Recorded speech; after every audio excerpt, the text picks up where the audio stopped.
আমরা নামাজের মধ্যে অধিকাংশ মানুষই সূরাতুল ইখলাস পাঠ করে থাকি। সূরাতুল ইখলাস পড়ি অধিকাংশ মানুষই। সূরাতুল ইখলাস পড়ার কথাই, কারণ সূরাতুল ইখলাস অনেক ফজিলতপূর্ণ একটা সূরা। পুরা কোরআন শরীফ যদি কেউ পড়ে খতম না দিতে পারে, সে যদি সূরাতুল ইখলাস অর্থাৎ কুল হুয়াল্লাহ সূরাটা যদি একবার পড়ে, তাহলে কোরআন শরীফের পুরা কোরআন শরীফের 3 ভাগের 1 ভাগ পড়ার সব তার আমলনামা দেওয়া হয়। আর কোনো ব্যক্তি যদি এই সূরাটাকে 2 বার পাঠ করে, তাহলে পবিত্র কোরআনের 3 ভাগের 2 ভাগের সব তার আমলনামায় চলে আসে।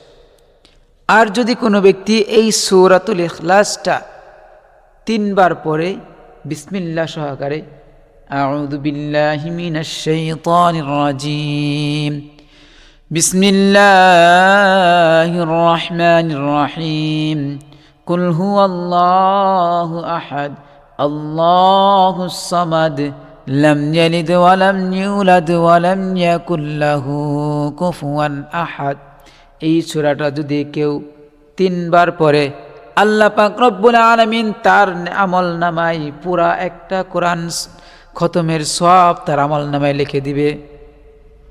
সূরাতুল ইখলাস এত ফজিলতপূর্ণ। আর এই সূরাটা আমরা অধিকাংশ মানুষই নামাজের মধ্যে পড়ি।